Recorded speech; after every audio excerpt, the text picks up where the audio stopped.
बिस्मिल्लाहिर्रहमानिर्रहीम। अस्सलाम वालेकुम। I am doctor Arshad Mahmood, senior registrar paediatric neurology at children hospital Lahore. So आज की वीडियो के अंदर हम बात करेंगे कि हमने प्रॉक्सिमल मसल वीकनेस के केस को कैसे अप्रोच करना है, शॉर्ट और लॉन्ग केस के अंदर हमने इसका एग्जामिनेशन कैसे करना है, और हमारे माइंड के अंदर डिफरेंशियल डायग्नोसिस क्या होना चाहिए और हमें इस केस को अप्रोच कैसे करना है। अगर आप पीडियाट्रिशियन है, पीडियाट्रिक मेडिसिन में इंटरेस्टेड है, तो हमारा YouTube channel doctor Arshad Mahmood child specialist आपके लिए काफ़ी हेल्पफुल साबित होगा। इसको देखने के लिए आप इसको प्ले लिस्ट की फॉर्म में देखें और अपने इंटरेस्ट की प्लेलिस्ट को चूज करें।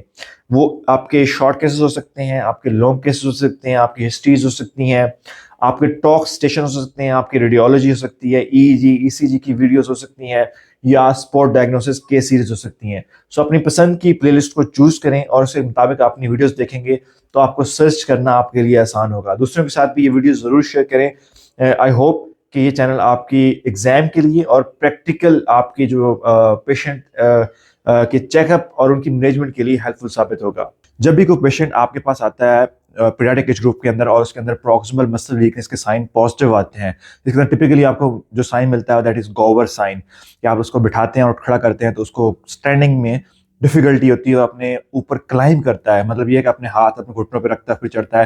That is typical of proximal muscle weakness. तो प्रॉक्सिमल मसल वीकनेस के केस के अंदर आपके माइंड के अंदर डिफरेंशियल्स क्या होना चाहिए और आपकी एग्जामिनेशन स्कीम क्या होना चाहिए, इसको हम इस वीडियो के अंदर डिटेल में देख लेते हैं। डेफिनेटली इस केस के अंदर आप जब भी ऐसा कैसे अप्रोच करते हैं तो आपके माइंड के अंदर एक लिस्ट ऑफ डिफरेंशियल घूमनी चाहिए, क्योंकि आपका एग्जामिनेशन फिर उसके ऊपर डिपेंड करता है। आपके माइंड में होना चाहिए कि इसके अंदर क्या काजेज हो सकती हैं जो पेशेंट को प्रॉक्सिमल मसल वीकनेस के साथ प्रेजेंट कर सकती हैं। तो देखें, जो कॉमन काजेज एग्जाम के अंदर आपको मिलती हैं उसके अंदर मस्कुलर डिस्ट्रॉफीज हैं, जैसे कि डुशीन मस्कुलर डिस्ट्रॉफी है, बैकर मस्कुलर डिस्ट्रॉफी है। तो इन दोनों को आपने एज के हिसाब से डिफरेंशिएट करना है। डुशीन वाला बहुत जल्दी प्रेजेंट करता है, लेस देन जो है वो विद इन 5 ईयर्स आ जाता है। बैकर वाला जो है वो थोड़ा सा लेट आता है, आफ्टर 5 ईयर्स आता है। और बैकर के बच्चे जो होते हैं वो सेकंड डिकेड के अंदर भी एम्बुलेटरी हो सकते हैं, जबकि डुशीन के बच्चे जो है सेकंड डिकेड के अंदर नॉन एम्बुलेटरी होते हैं। ठीक है। इसके अलावा जो हमारी जो लिम्ब गर्डल मस्कुलर डिस्ट्रॉफी है, टिपिकली वो भी आपको प्रॉक्सिमल मसल वीकनेस के साथ प्रेजेंट करती है, और टिपिकल उसका pattern of weakness is limb girdle muscular weakness. ठीक है। अगर हम बाकी मस्कुलर डिस्ट्रॉफीज की बात करें तो उनको भी आप रख सकते हैं, बट उनके अंदर कुछ स्पेकुलर फीचर्स होते हैं जो कि डिफरेंट होते हैं, इधर इनसे डिफरेंट होते हैं। लाइक अगर हम कहें मायोटोनिक मस्कुलर डिस्ट्रॉफी की बात करें तो उसके अंदर मायोटोनिया होता है, टोसिस होती है, मल्टी सिस्टमिक डिसऑर्डर होता है, और उसकी जो टाइप 1 है वो डिस्टल वीकनेस के साथ आती है, टाइप 2 प्रॉक्सिमल वीकनेस के साथ आती है। इस तरह अगर हम बात करें एमनीड्राइफस की तो उसकी जो डिस्ट्रीब्यूशन होती है स्कैपुलो ह्यूमरोपिरोनियल होती है, यानी उसके अंदर विंग और स्कैपुला होती है, ह्यूमरल वीकनेस होती है, और पेरोनियल वीकनेस यानी फुट ड्रॉप लाइक प्रेजेंटेशन होती है। तो टिपिकल लिम्ब गर्डल पैटर्न उसमें अंदर नहीं होता। इस तरह फेशियोस्कैपुलो ह्यूमरल के अंदर भी टिपिकल जो पैटर्न है that is facial weakness, scapular weakness यानी विंग और स्कैपुला, और ह्यूमरल वीकनेस। ठीक है। और उसके अंदर भी फुट ड्रॉप लाइक प्रेजेंटेशन आपको मिलती है। तो ये थोड़ी सी डिफरेंट होती है, but again that can be the part of this part of proximal muscle weakness. तो टिपिकली क्या चीजें हैं, Duchenne muscular dystrophy, Becker muscular dystrophy या लिम्ब गर्डल मस्कुलर डिस्ट्रॉफी, जो टिपिकली आपकी प्रॉक्सिमल वीकनेस के साथ आते हैं। उसके अंदर आपको बाकी चीजें नहीं मिलेंगी। एसएम में टाइप 3 भी आपका प्रॉक्सिमल मसल वीकनेस के साथ आता है। बेसिकली मैं क्या बता रहा हूँ आपको, जो है ये डुशीन मस्कुलर डिस्ट्रॉफी को एज ए प्रोटोटाइप केस बनाकर बता रहा हूँ आपको। तो उसके अंदर जो है वो आपका प्रॉक्सिमल मसल वीकनेस का साइन पॉजिटिव आते हैं। अगर हम बात करें इसके अलावा डिफरेंशियल्स की, डुशीन, बैकर, लिम्ब गर्डल और एसएमए टाइप 3 की, तो बाकी काजेज रेयर हैं, बट अगेन उनको आपने अपने माइंड के अंदर रखना जरूर है, जिसके अंदर डिफरेंट चीजें हैं। लाइक पेशेंट के अंदर जो है कंजेंटल मायोपैथीज भी प्रॉक्सिमल मसल वीकनेस के साथ आ सकती हैं। जरूरी नहीं कि हर कंजेंटल मायोपैथी बहुत सीवियर हो, उसके अंदर बल्बर सिम्टम्स हो। बात अगर कंजेंटल मायोपैथी जो है वो आपको माइल्ड फॉर्म में और प्रॉक्सिमल मसल वीकनेस के फॉर्म में भी प्रेजेंट कर सकती हैं। माइटोकॉन्ड्रियल डिसऑर्डर यानी कि माइटोकॉन्ड्रियल मायोपैथीज भी प्रॉक्सिमल वीकनेस की फॉर्म में आती हैं। तो जब भी किसी पेशेंट के अंदर आपको मल्टी सिस्टमिक डिजीज मिले कि मायोपैथी के अलावा बच्चा जो है वो डेवलपमेंट डिलेड है, उसको सीजर हो रहे हैं या कोई और सिम्टम आ रहे हैं, तो आपने माइटोकॉन्ड्रियल डिसऑर्डर का जरूर सोचना है। इस तरह मेटाबॉलिक मायोपैथी के अंदर जो दूसरी हमारी मायोपैथी डिजीज पॉम्पिस डिजीज, तो अगर पेशेंट पॉम्पिस डिजीज के जो पेशेंट होते हैं उनके अंदर भी प्रॉक्सिमल मसल वीकनेस मिलती है आपको। अगर हम बात करें न्यूरोमस्कुलर जंक्शन डिसऑर्डर की, तो डेफिनेटली जो हमारा मैसिंगर सिंड्रोम है उसकी कुछ टाइप्स हैं जो कि प्रॉक्सिमल मसल वीकनेस से प्रेजेंट कर सकती हैं।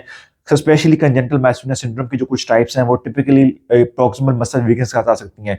तो उसको भी अपने माइंड के अंदर आपने जरूर रखना है। एंडोक्राइन काज की बात करें तो उसके अंदर कुशन डिजीज और कुशन सिंड्रोम जो है that is can be because of the iatrogenic steroid use, तो वो भी आपको प्रॉक्सिमल मसल वीकनेस के साथ आता है। उसी तरह जो हाइपोथायराइडिज्म है वो भी प्रॉक्सिमल मसल वीकनेस के साथ आता है। DDH that is developmental dysplasia of hip joint, वो भी आपको ऑल्दो प्रॉक्सिमल मसल वीकनेस नहीं होती, लेकिन पेशेंट टिपिकली उसके अंदर भी गावर पॉजिटिव होता है, तो आपने उसको भी जरूर अपने माइंड के अंदर रखना है। इस तरह अगर हम इन्फ्लेमेटरी मसल डिजीज की बात करें तो उसके अंदर टिपिकली जो जेडीएम है और पोलीमाइसेटस है वो भी प्रॉक्सिमल मसल वीकनेस के साथ प्रेजेंट करते हैं। उसके अंदर टिपिकली आपको फेस के ऊपर रैश मिलता है। तो ये सारे डिफरेंशियल्स हैं जो आपके माइंड के अंदर होने चाहिए जब भी आप किसी पेशेंट को विद प्रॉक्सिमल मसल वीकनेस आप देख रहे हैं। अब इसको अप्रोच कैसे करना है? डेफिनेटली सबसे पहले तो आप उसका जो है वो एक उसको ओवरलुक देखोगे कि बच्चा कैसा है आपका, ठीक है। और उसके बाद आप उसका जब गेट कराओगे तो आपको उस गेट के अंदर टिपिकली क्या मिलेगा? वेडलिंग गेट मिलेगा, ठीक है। और उसके अंदर लंबर लॉर्डोसिस होगी कि उसका पेट आगे की तरफ निकला हुआ होगा और उसके अंदर आपको वेडलिंग गेट मिलेगा। उसके बाद आप उसका गवर कराओगे, तो जब गवर कराओगे तो डेफिनेटली उसका गवर पॉजिटिव मिलेगा। उसी टाइम आपने उसकी कॉफ देख लेनी है। कॉफ पे आपको सूडो हाइपरट्रॉफी मिलेगी जो कि डुशीन में आ सकती है, बेकर में आ सकती है, एसएमए टाइप 3 में आ सकती है, जो टिपिकली इस तरह प्रेजेंट करते हैं लाइक डुशीन मस्कुलर डिस्ट्रॉफी, क्योंकि वो उनका ऑनसेट जो है वो आफ्टर जो है वो 18 मंथ आता है। इसी तरह जो है आपका लिम्ब गर्डल, उसके अंदर भी काफी सूडो हाइपरट्रॉफी आ सकती है आपकी।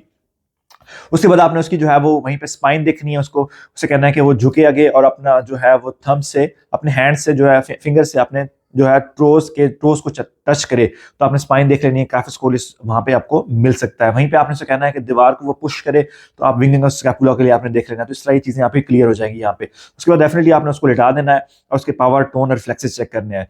तो अगर तो उसके रिफ्लेक्सेस कम है उसके और प्रॉक्सिमल वीकनेस है तो that can B case of SMA. अगर उसकी डिस्टल वीकनेस ज्यादा है तो that can be because of जो मायोटोनिक मस्कुलर डिस्ट्रॉफी हो सकता है। अगर उसके मायोटो आपको उसके हैंड ग्रिप जो है वो आपकी इफेक्टेड लग रही है तो that can be because of again myotonic muscular dystrophy.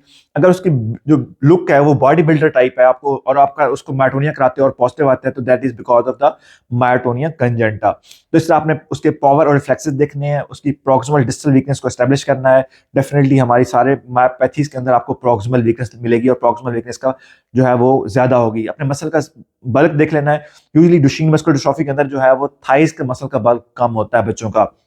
उसके बाद आपने उसका जो है वो अपर लिप चेक करने हैं। अपर लिप चेक करने के बाद आपने उसका एब्डोमेन देखना है। अगर आपको वहां पे कोई विजुरोमेगली मिल रही है या प्लेटोमेगली मिल रही है that can be because of the Pompe's disease.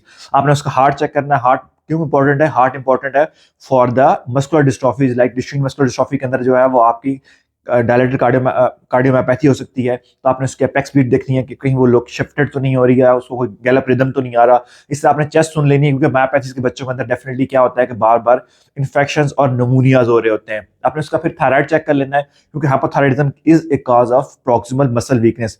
फिर आपने उसका डेफिनेटली उसकी बॉडी के ऊपर कोई रैश देखना है। तो जीडीएम जो है वो आपका बॉडी रैश के साथ प्रेजेंट करता है। इसके अंदर आपको टिपिकली जो है वो हेलिट्रॉप रैश मिलता है, इस तरह फेशियल रैश मिलता है और आपको जो है वो जो आपका जो है वो वी शेप नेक रैश भी मिल सकता है।